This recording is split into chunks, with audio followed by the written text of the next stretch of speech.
Hey YouTube, what's up? It's CS back here with another installment, and here's my review for UFC 140 Jones versus Machida. Alrighty folks, well, what can I say? That was card of the year for sure. We saw some nasty finishes, some overall good fights. I really can't hate on this card. We saw some iffy matchmaking here, but some of these upsets pulled out, like the win, you know what I'm saying? So good for them. Good for the UFC for throwing on a show. All my friends who went to the 140 event, hope you guys enjoyed yourselves.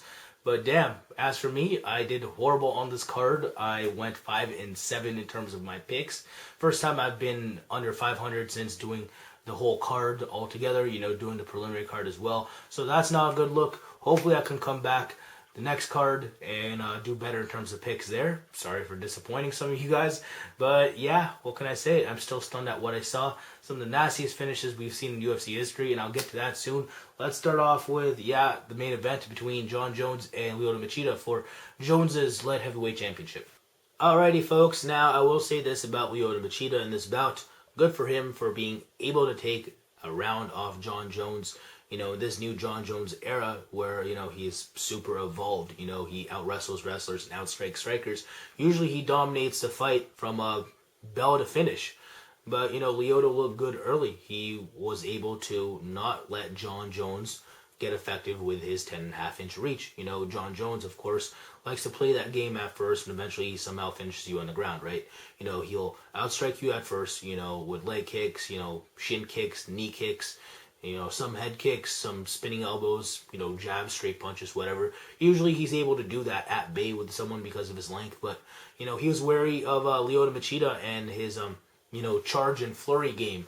And Lyoto was clearly trying to set that up, and Jones was clearly looking to defend that in round one. So he couldn't exactly be effective himself, and Lyoto was slightly outlanding him. And of course, he did land a flurry on Jones. It didn't hurt Jones. And I thought that, Jones showed, pretty good resiliency there because Lyoto Machida, he's a hard hitter. And, I thought he showed a decent chin there. It didn't exactly catch him as flush as Lyoto wanted to, of course. But, it didn't even look like it affected Jones. But he definitely got, Lyoto definitely got his attention. But, he wasn't ready to, crumble to this guy or anything, But definitely round one goes to Lyoto Machida. Come round two, different story. Jon Jones starts finding his range more. Of course, he was able to take Lyoto down. That pretty much sealed the deal for Jon Jones there. Definitely the turning point of the fight because Jon Jones cut him with that elbow.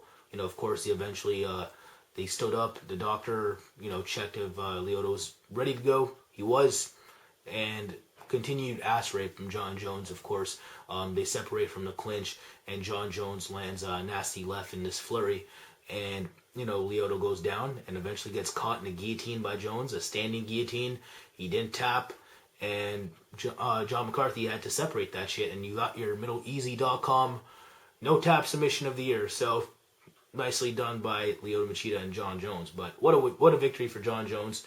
He pretty much showed why in that round two that he is the best in the world. Kind of like that round 1 and 2 with Anderson Silva and Dan Henderson, where Henderson, was more effective in the round one, but he got submitted come round two. That's kind of what this one reminded me of because, long, lanky, black fighter, well-rounded, drops round one, which he shouldn't have, and then proves why he's best in the world come round two. So that's what that shit reminded me of. If any of you guys have Jon Jones as your number one pound-for-pound fighter, I can't hate on that. He's definitely at least number two. He outstrikes strikers, out-wrestles wrestlers, and he's been beating these former number ones now for a year. So I gotta give it up to him. I really don't give Rashad Evans a chance. Well, how does he, do that? He doesn't have the Machida style to charge him and land a short punch and hopefully put Jones out. You know what I'm saying? And he's not going to out-wrestle Jones. How does he win? You know what I'm saying? So if Jon Jones beats Rashad Evans, he's officially, for me, pound for pound in the world because it's not like he's struggling with this guys. You know what I'm saying? So, yeah, I've got to give it up to Jones. Solid performance for him. What's next for him? Of course, Rashad Evans, if he beats Phil Davis. And then Lyoto Machida, who knows what's next for him? We'll see. Kind of want to see him on that Japan card. Would be nice. But yeah, that's about it for the main event. Solid performance by Jon Jones. Alrighty, folks, let's move on to Frank Mir versus Antonio Rodrigo Nogueira at heavyweight.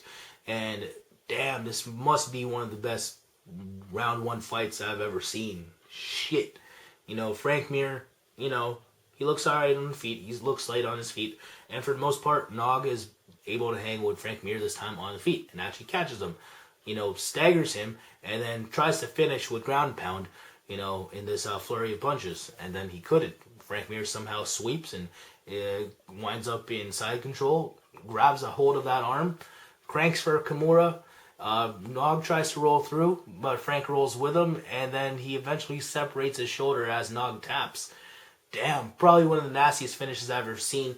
I did not pick Frank Mir to be able to tap Nog out, but he did, so, that's something, because Nog, one of the best grapplers we ever seen in MMA. And it's kind of crazy, because Mir is the first one to finish Nogueira by strikes, finish him, period. And then he was the first one to finish him by sub. So Frank Mir is Nogueira killer. Damn, Minotauro killer. Frank Mir, that was sexy. That's all I gotta say. Breaking people's arms, man. Shit. Damn, I'm still speechless. That's easily submission of the year candidate. One of the comeback wins of the year candidates for sure. Damn, crazy. What's next for Mir though? He's definitely in the mix of things when it comes to the heavyweight title, for sure. 3 straight victories, 3 finishes over credible competition in, Nelson, Krokop, and Nogueira again. So hopefully, he gets, someone, but it's so hard to match make in the heavyweight division. I know a lot of people were hating on this rematch right here, but both guys needed a fight, to be honest. Because it's just so hard to get shit done in the heavyweight division. And if we're going to have Frank Mir or Antonio Rodrigo Nogueira on this card at all, and if it wasn't against each other, I'll tell you what, it definitely wouldn't be against another top 10. Because who else would you put him there against? Carwin's out. Velasquez coming off a loss. They're not going to fight for a friggin' title. Brock Lesnar and Overeem are booked. You know what I'm saying? So, can't exactly hate on this rematch that much.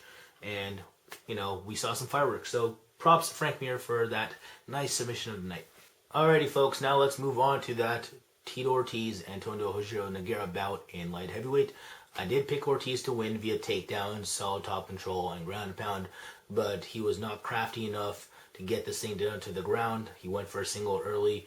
Nog defended beautifully, and because of that, he eventually outstruck Tito Ortiz for the win. Tito looked alright boxing-wise at first, but clearly Nog still has solid hand speed, and his punches are still very crisp. Eventually just outboxed Tito to a point where he wound up on the ground, and he was taking strikes from guard. Tito was taking these strikes to the ribs, elbows, punches, taking way too many of them. Eventually, the fight was stopped. Yeah, another nasty finish involving the Nog. This time, the Nog won the fight, so solid win for little Nog. Very impressive over Tito Ortiz. I didn't think it would end that early, and, he looked rather good. So props to Lil Nog for that win. Who does he get next? I don't know. They'll probably give him another wrestler, right? We'll see. As for Tito Ortiz, you know what? I know he has only 1 fight left on his deal. If he wants Forrest Griffin, maybe that could happen. Maybe Rich Franklin. That fight hasn't happened yet. We'll see. Who knows? But happy trails, Tito Ortiz. Regardless of what happens to him in the future, I wish him the best. As for Lil Nog, props to him on the win, and hopefully he doesn't get a legit wrestler in his next fight. Alrighty, folks, now let's move on to that Brian Ebersole Claude Patrick match in welterweight. I did pick Brian Ebersole to win, and I thought he was either going to outstrike him or do what he did in this fight. And that's, of course, be the first one to take the other guy down and set that pace throughout the duration of the fight. That's what Brian Ebersole did. Claude Patrick, not the guy to beat Brian Ebersole. Brian Ebersole is, well-rounded wrestler with some striking. And you kind of have to overwhelm him in the striking game or in the grappling game to beat him, kind of like Dennis Hallman did early in that fight before he lost, of course, and kind of like how Hector Lombard just, was aggressive with his striking in that fight, of course. Ebersole tapped out to punches in that fight. Claude Patrick does not fit the bill when it comes to either of those fighters. He's just not going to instantly go in Chael Sonnen like kind of like Dennis Hallman did. And I thought that was his best bet to win. And he didn't do that, and that's why he didn't win, although one judge saw it his way, which I thought was kind of unbelievable. Retarded, I thought that was at least 29-28 for Brian Ebersole myself. How can you make a case for Claude Patrick? I don't see how. Brian Ebersole was on top the majority of the time, and for the most part, most of that time, he was not in the submission. So it's not like Claude was, effectively attacking off his back or anything. You know what I'm saying? I knew some of those submission attempts were tight, but again, for the majority, he was not doing that much. So I had to give that fight to Brian Ebersole for effective grappling over the course of 3 rounds. So 29-28, Brian Ebersole, that's the way I scored it. Solid win for him. What's next for him? Hopefully a top 15 fighter. He just beat a guy who's coming off a 3-fight winning streak, and now he's on a 3-fight winning streak in the UFC himself. So solid win for Ebersole. What's next for Claude Patrick, though? Who knows? I'm thinking Mike Pyle. Both guys are primarily grapplers, veterans. I think that'd be a pretty interesting fight. But yeah, again, solid win for Brian Ebersole. Alrighty, folks. Now let's move on to that featherweight match that kicked off the main card between Mark Hominick and Chan Sung Jung. Now, I said this was going to get at least 1 fight bonus, and if it wasn't fight of the night, I would think that this thing would go to Mark Hominick most likely, being I was expecting a knockout of the night. Or if it was going to go to Chan Sung Jung, it would have been a submission of the night. But for Chan Sung Jung to KO Mark Hominick in 7 seconds, just to KO him at all, would have been huge and probably would have been a knockout of the night, just knowing that Mark Hominick's taken punishment in the past, especially in that 5-round Jose Aldo bout. But to get rid of this guy in 7 seconds, that was crazy. Mark Hominick clearly underestimated his power. He threw a lazy left at Chan Sung Jung, basically avoided Chan Sung Jung, able to plant his feet and then retaliate with a right. Damn, body bag. Mark Hominick went down like a sack of potatoes, and he was like this and shit. Not exactly defending himself properly. Mark Hominick, Chan Sung Jung was punching through that shit, and eventually Herb Dean stopped it, 7 seconds into the match. Damn, fastest KO in UFC history, tied that. So props to Chan Sung Jung for the win. Who do you go next? I'm thinking the winner of Dustin Poirier, Eric Koch. I think that would make sense. And then for Mark Hominick, who knows? Maybe the loser of that bout. We'll see. But props to Chan Sung Jung for picking up that win. Alrighty, folks, now let's move on to the preliminary card and take a look at it really fast. Krzysztof Soszynski versus Igor Prokhrayts in light heavyweight. I thought Krzysztof would be better everywhere, even in a brawl situation, which he likes to do a lot. Of course, Igor Prokhrayts, he's kind of been doing that a lot lately. I know he's primarily a jiu-jitsu guy, like his record says, but, he likes to stand and bang, and I thought if he did that with Krzysztof, he'd probably get, finished. I was wrong. Krzysztof, stick to Kimuras. Costa Philippou versus Jared Hammond. Hammond, get him out of there. Solid win for Costa Philippou. Dennis Hallman, John McDessie. Hallman did exactly what I thought he was going to do. Wallau Watson versus Yves Jabouin. Solid scrap, but, I had Jabouin winning 29-28. I thought that Watson, should have got it done with that Anaconda in round 3. I can't believe he didn't. So solid win for Yves Jabouin. Mark Bocek, Nick Lentz. Bocek out-wrestled a wrestler. Props to him. Rich Antonito versus Jake Hecht. Antonito goofed in round 2. Of course, he came in with that lazy takedown and eventually got elbowed in the face. Hecht finished with strikes. So solid win for Jake Hecht, or Hecht, whatever. John Cholish versus Mitch Clark. Cholish was a more well-rounded fighter, and because of that, he won. So yeah, solid preliminary card in total.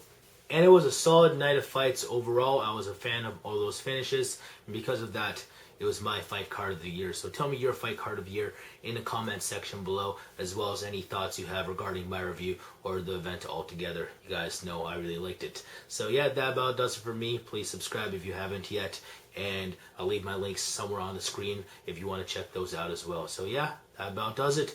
Deuces for all my supporters, bruises for all my haters. Thank you for everything once again, and take care.